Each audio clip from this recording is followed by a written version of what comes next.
जवनिया कहो ना पैबा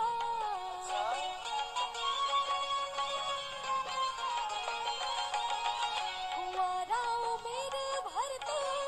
रह जाएबा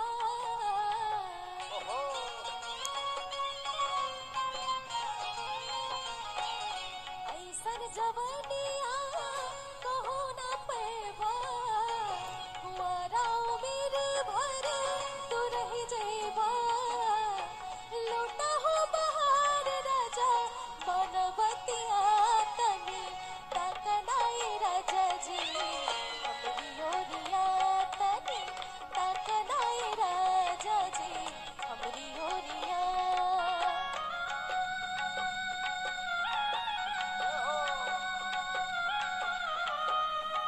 हम लोग मिलके हैप्पी न्यू ईयर भी बोलेंगे अपने आज के दर्शकों को।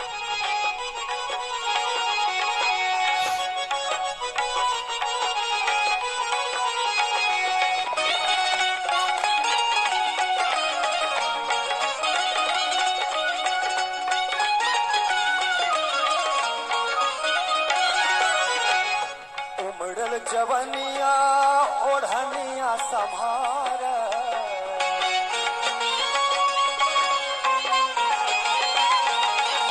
चलत डगरिया नजरिया न मार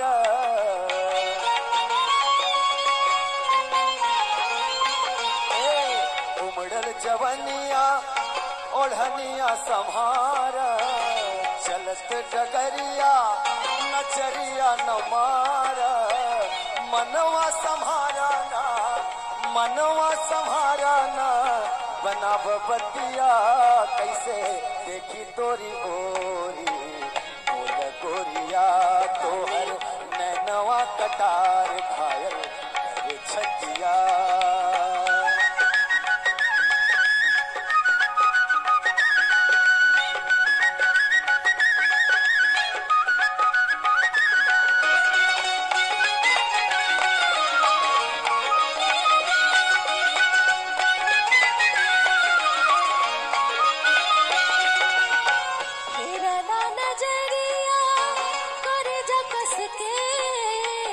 चली पुरवैया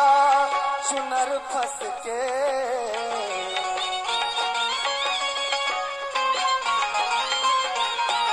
हिरना नजरिया करे जकस के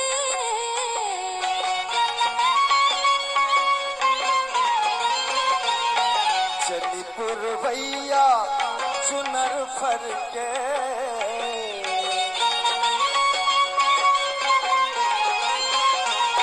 छोड़ चल फेरना बनाब बतिया